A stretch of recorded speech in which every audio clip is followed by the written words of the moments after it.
Welcome to the Artist Academy podcast, a place where we focus on the business side of art to help you attract more customers, to increase your profits, to ultimately live a life of creativity and financial freedom.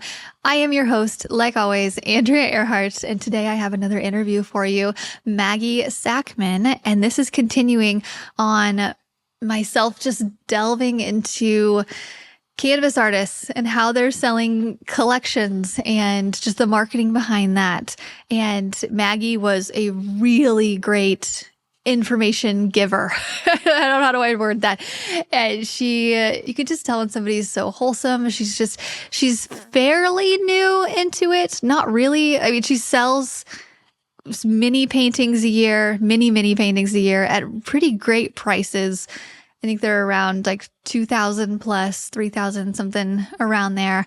And it was just a really good conversation with somebody who is doing the thing that we all want to do, is just creating art, creating what you want to paint and selling it. And she's doing it via Instagram, and she's going to tell you all about it. So let me know what you think about this interview with Maggie Sackmann. All right, Maggie, tell us who you are, what you do, how you got into this crazy art world, and how you're making it work with being a mom. I'm also a mom of a toddler, and so I'd love to chat about all of that. Well, I'll start off by saying I have no idea what I'm doing, and every day is different, but happy to give the background and share what I've learned. So I am 33, and I currently live in Arvada, Colorado, which is right outside Denver, and have gone a lot of different, ways in life. So, but I've always loved art, always loved like crafting as a kid and all of that. I feel like most artists started pretty young, at least with that passion. Long story short, that led to like art classes and doing all the school classes. And then I ended up going to college for art.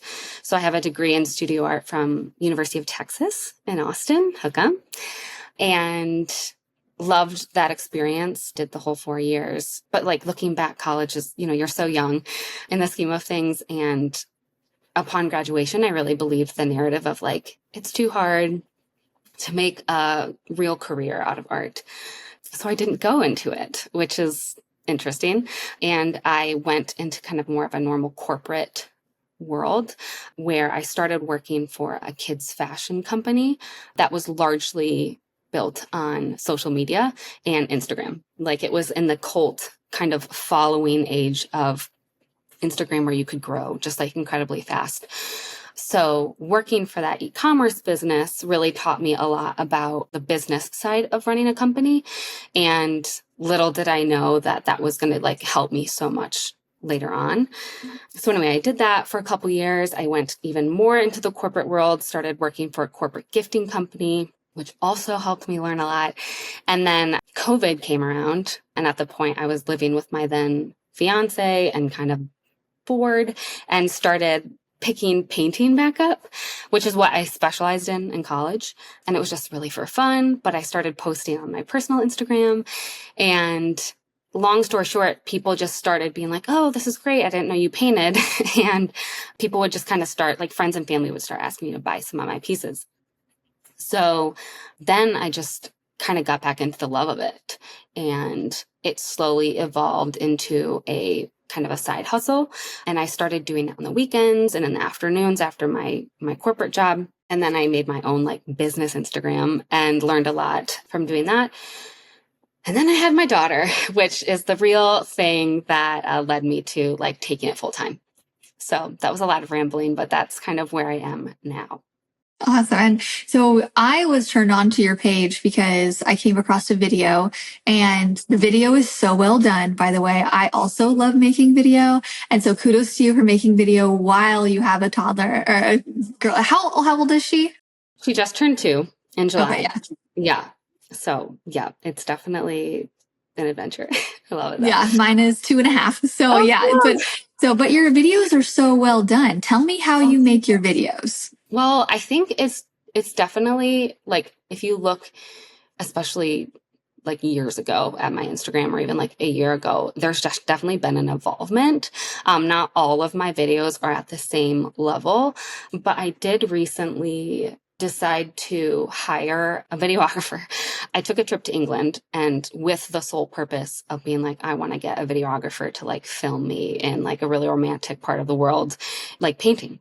And I was like, I really don't love the social media side of the business, but I think it's like the most integral part, really. So anyway, I hired a person for the first time, a really talented videographer. And he just filmed a whole bunch of B-roll content, like stuff that I could just use throughout the year. And it was like the best experience I've ever had and the best decision I've made for my business, because that content has really, really like done a lot better than the stuff that I can do in an afternoon or in a morning. And obviously it took a lot more planning, but I think you can do it in a really affordable way and a way that like really makes a lot of sense to your business. So I think that's the video content that you're referring to. So he essentially gave me all this content that he shot, and I edited it still together with music. And that's like kind of my premium content that I've started exploring in the past 6 months, if you will. And I still do a lot of just like iPhone video content, which is still random. And sometimes it does really well and sometimes it doesn't, but it's also important. So a mix, really. I like that. I did not expect for you to say that you hired a guy to come over and do B-roll. So the one that I am referring to is one where you're with your daughter and you're painting. And so is that at your home or is that where? Like the recent ones? I think the recent ones I think are England. They're like definitely, I know. I went to, because I specialize in like landscapes, or expressionist landscapes. And I'd always wanted to see the landscapes there, even though I live in Colorado, which is super beautiful. But yeah, so I just decided to go with my sister-in-law, who's a great photographer, my husband, and our daughter. And I was like, I'm just going to see what this is like. I actually found a wedding photographer, and the videos, I just thought they were great. And I just told him what I wanted, and it was great. He followed me around for like 4 hours. I brought all my supplies to Europe. Like, again, I want to reiterate that it wasn't a very expensive. How much was it? So our flights, like round trip, were like, I think $800. And my daughter flew, free. She was under 2 at the time. So that was like the most expensive part. And we also turned this into like a vacation. So I think like all the filming was $1,000, which is, if you think about how much content, like, so I posted 2 different videos with 2 separate ones. What got me like, I think a combined 20,000 followers on Instagram, which, if you think about like how much time you spend growing your Instagram, I only have like under 40,000, which obviously followers aren't everything, but it is helpful in getting exposure.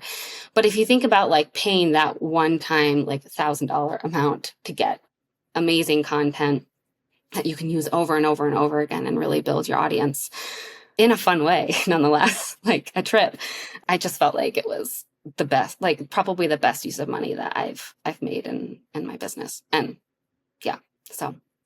I love it. Oh, Thanks. I'm so glad you're sharing the secret with us. Sure. Or secret, but and because there's a lot of people, I coach art and business and with muralists especially, and a lot of people just they're like, I don't want to do the videos, man. I don't want to do this and that. You're like, hire someone. As you're speaking, I'm like, I know a couple of videographers that I could hire to come over for the day. I'm like, I want some cute videos with my son hanging out. Definitely. Like, he's a boy, so he's like wild. So keeping him like contained might be, I'll be like, just run around and then I'll just paint and then act like that's real life. Sure. I mean, and like it truly was real life. Like the day that we did the filming, my daughter Iris had like a complete meltdown. She didn't want to, like, I was never going to like wanting to make her the focus.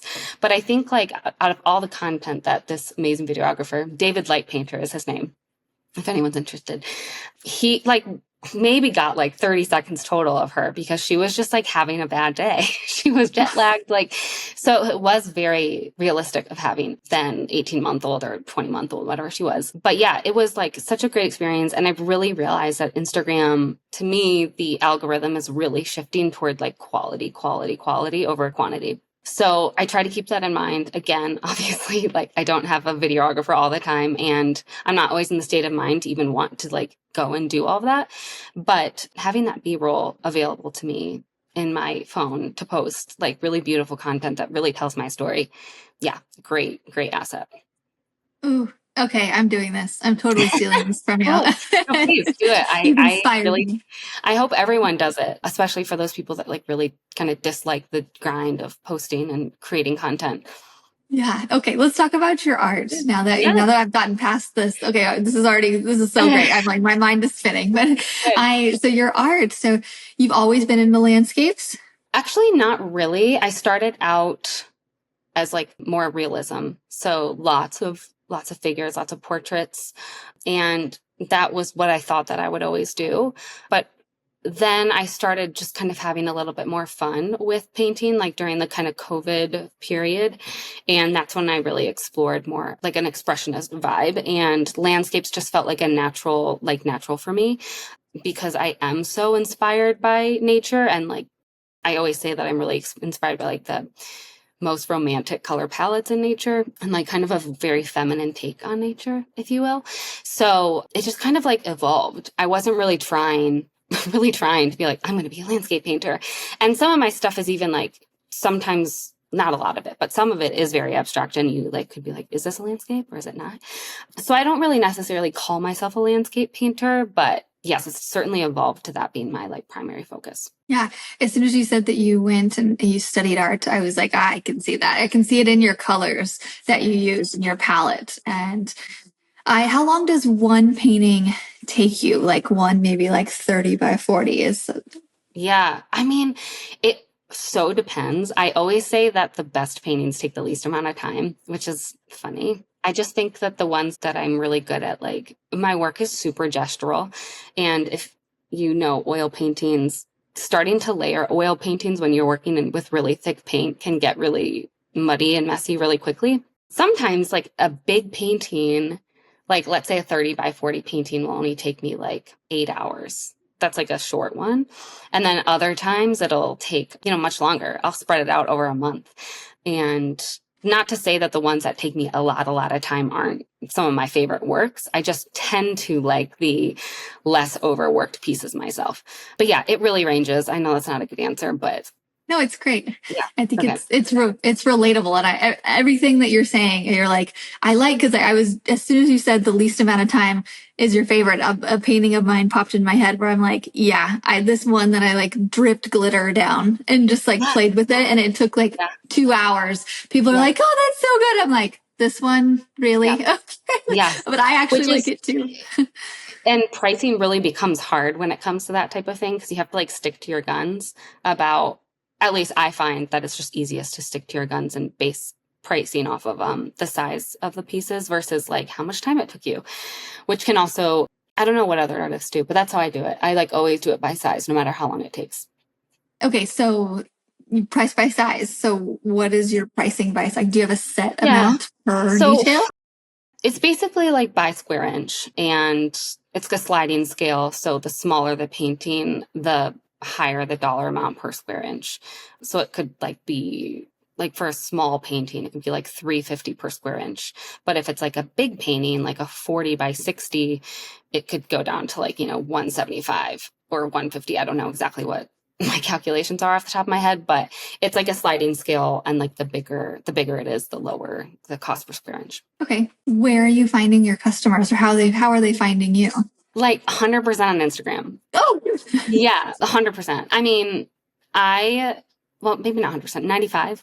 I'm not in any galleries. That's been like a choice for now to not go that route. I feel pretty lucky to have established a good community, and I do get like my sales from my own website. So I just feel like I haven't had to like go the gallery route yet. It might be something I do in the future, but like I like having it kind of all in-house, if you will. I've built like a studio in my backyard and house it all there, and then just like ship it as it sells. Yeah, posting on Instagram. And then I've worked with like one cafe in Denver that I work with pretty routinely that I love. They're amazing to work with, and I just put some pieces up in there. And that's been a really great way to get new commission clients and sell some pieces.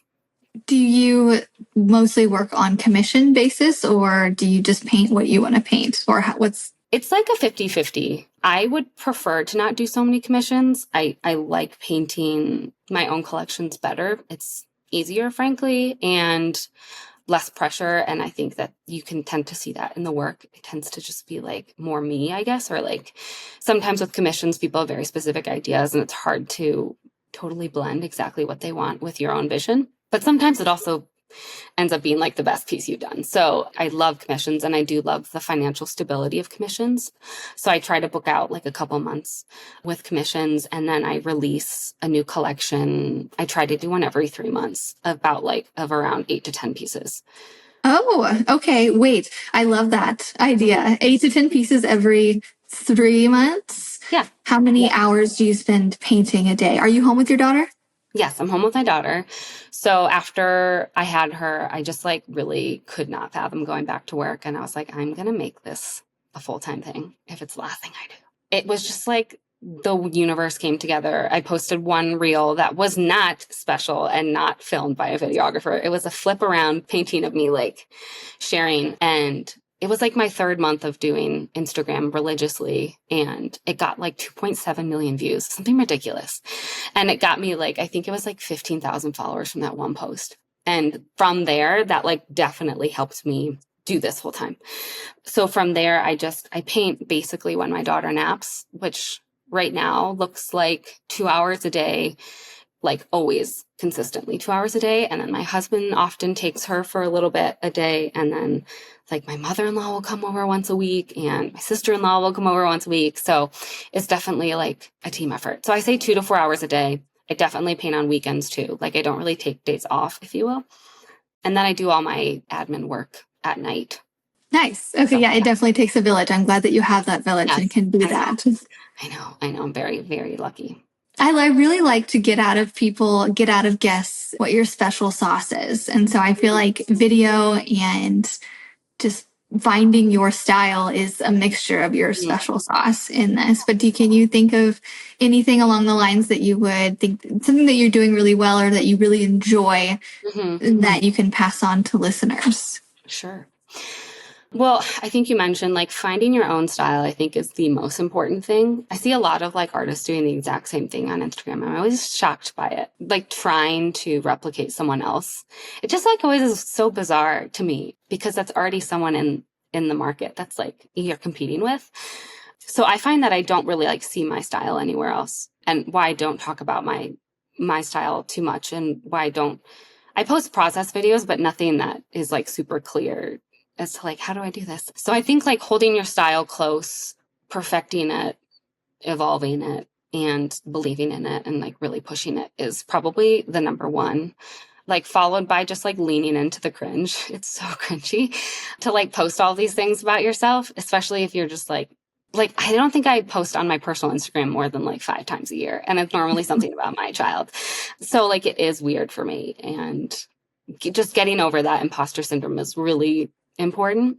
And that sounds a little bit controversial, but I think treating your art like a business versus like my art is so sacred is to me the biggest shift that I had to make.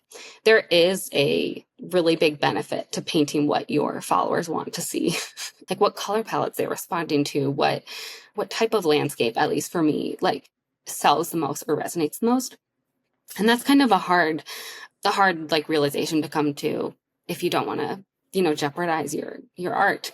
But if you also want to make it a business that can financially support your family, I find that you sometimes just have to make some hard choices and treat your art like a business. Yeah, I feel you. I recently made some videos that are all about me and blah, blah, blah. And I'm like, do people get tired of hearing about me? Like, this is so like cringy sometimes. Yeah. But that pillar of like telling your story, and I didn't even mention that, is super important. I think a large part of my community is moms, and that's something that I'm really proud of, and I definitely don't want to hide away. I don't show my daughter too much on Instagram just because I'm not like super vibey with her being all over it. But I love that people know that motherhood is like the reason I'm doing what I'm doing and why I think I will always do it. So yeah, it's what drew me to you, as whenever you were describing about who you are and what you do and why. That's, I mean, if I would have just seen your art, I'd be like, oh yeah, that's pretty. I know that's cool. Like I might have followed, but it's because you told your story. And so even that's just a good reminder to myself of like, tell why I do what I do. And so for anybody listening to, maybe not just showing your work, but showing the story behind it. I think Sure. that's a good lesson. Yeah. Whenever you're making your videos, do you write it out in your notes? That's what I do. Like a Mhm. script and read it, or what's your process? I just totally wing it. Oh, really? Yeah, I'm like not that thought out. I like wake up and I'm like, I should post a video and I'll like go and do something. You know, a lot of people are like, batch it, like film it all weekend and I'm just like, no, I like have to do it kind of like in real time. Like I said, again, I think like lately I think consistency is super important. Like next to quality, consistency is 100% the most important. But I do think that quality is taking an upper leg right now. So I will delete a video if I've posted it and I'm like, this is just not up to snuff. But yeah, no, I don't plan it out. I probably should. Maybe that's the next evolvement. But because I feel like I just like once I'm done having kids, then maybe have 8 hours a day. I'll be so curated. Someday. Okay, well, it's good to know that Instagram is your main source still.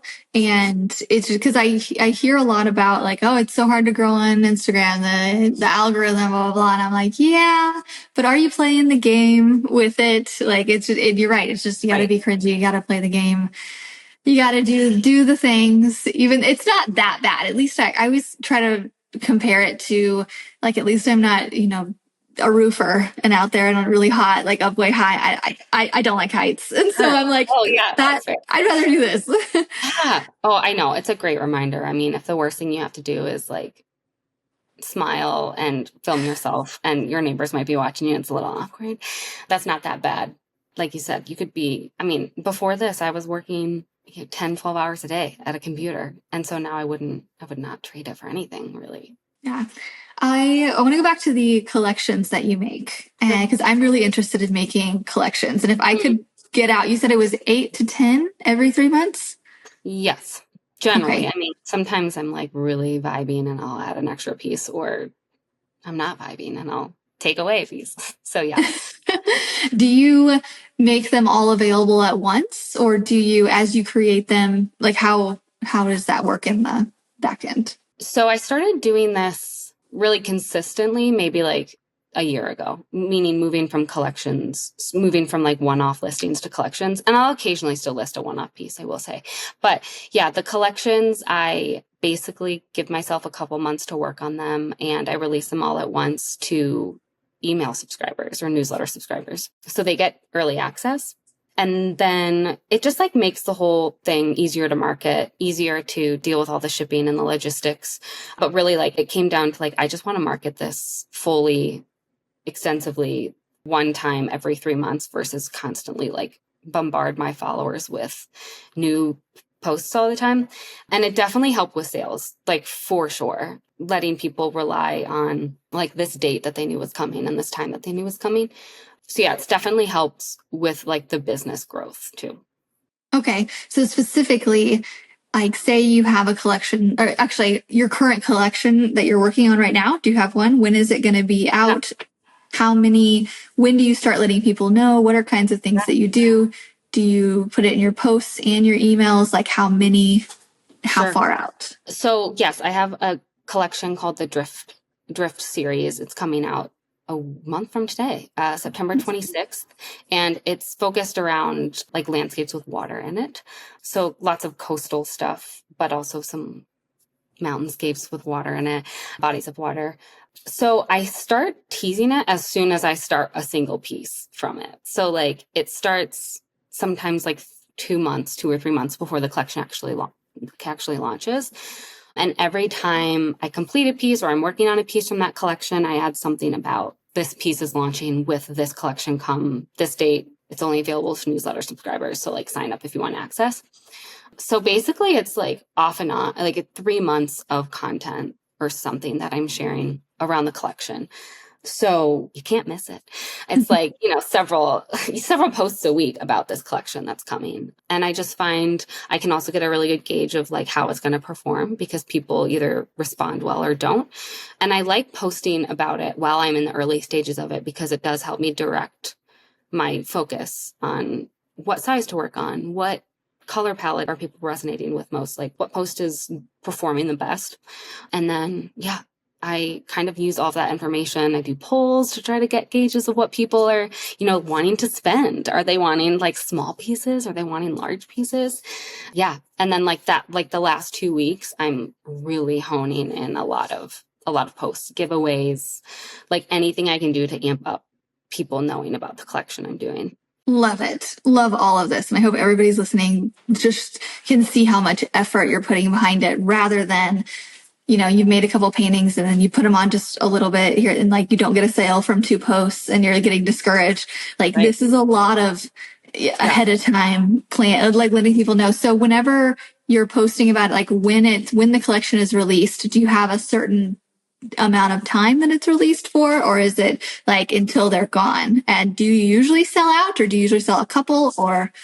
So I don't keep them up for a limited amount of time. I leave them out till they sell.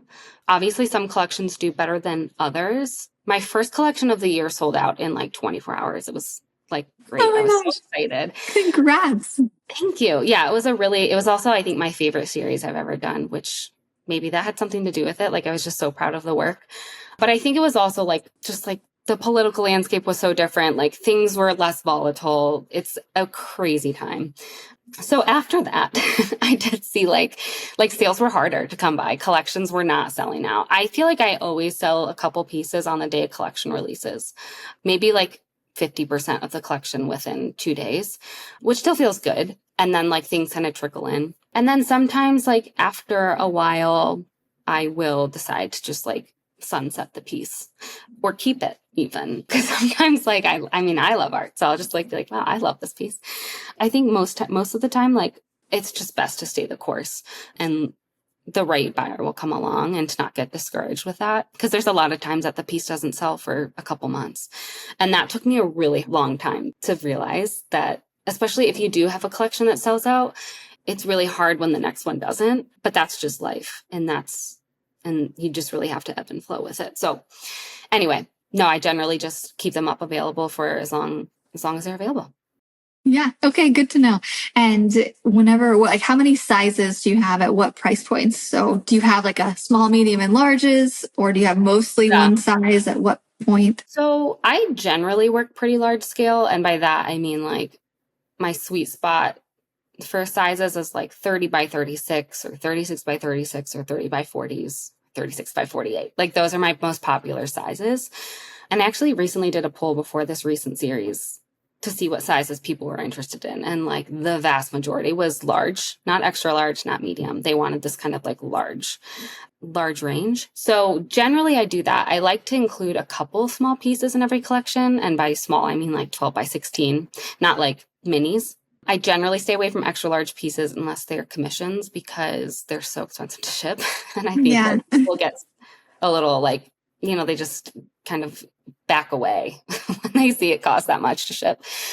But I did with the Cotswolds collection that I did all that filming for. The collection did not do that well. I think I still have like 30% of it left, and they're all small pieces. So I think my audience has been like very trained to expect large pieces out of me, and that stuff tends to sell better. So I definitely do more large scale, like a 36 by 36.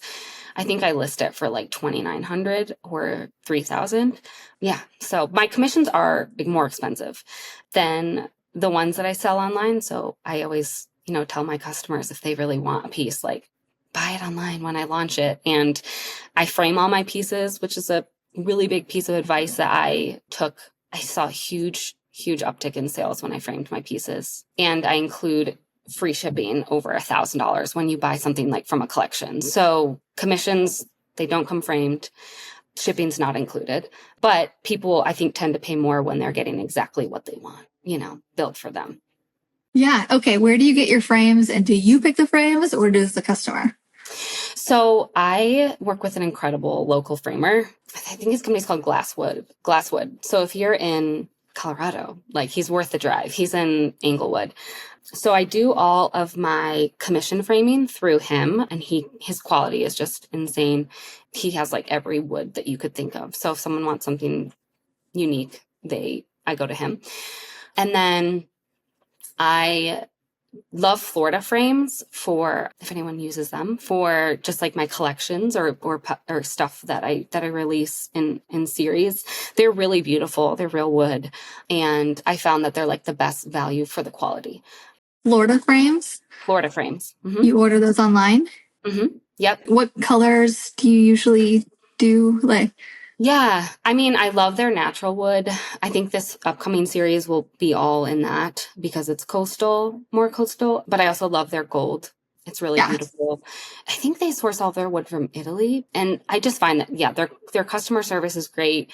They also will pre-assemble anything up to 36 by 36, I think. So that's nice because I just am no good at assembling frames myself. But I will say that I started out like, I was the budget gal to get everything going. Like I would get frames at, like Jerry's Artorama, like the cheapest ones. Like you don't need to start with all of those. I just think that once you can fund higher quality stuff, like it makes more sense. If you're going to charge more, offer a better frame, use a better canvas, use better paints. So I don't think people need to start with that type of stuff.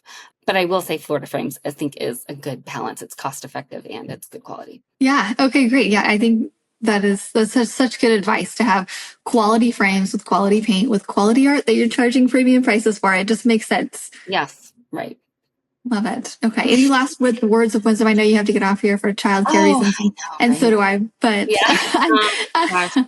last words of wisdom, I would just say bet on yourself, and don't take no for an answer. I feel like if you make it your priority and you really, really work hard and you really, really perfect your own style and you know that your work is worth it, just like that, those are the best things that you can do for yourself. I guess that's the word. Those are the words. Yeah. No, that's great because you're living, breathing the example of that. You bet on yourself when, you didn't necessarily have a lot of things coming into the time. You're like, I love that you said, it really caught my eye or my ear that you said, I'm making this work no matter what. Like if it's the last thing I do. I'm like, that's the mindset you have to do. You really, this is happening. You do. And that really does go hand in hand with fake it till you make it though. Like no one knows what they're doing, especially at the start. And that is okay. Like it is okay to start from that place too. Definitely. Yeah. I do a lot of murals, but I've been wanting to get in more canvas stuff. So this is very eye-opening and you've given a lot of tips that I am going to take and I hope the listeners take too. So thank you for your time. Of course. DM me anytime. I love giving advice. I'm not the best responder of DMs. Again, not like Instagram is not natural for me, but I'm trying to be better. Well, we appreciate you coming on here and giving it all to us. So yeah, thank you so much. Sure. Thank you so much. It was nice to chat.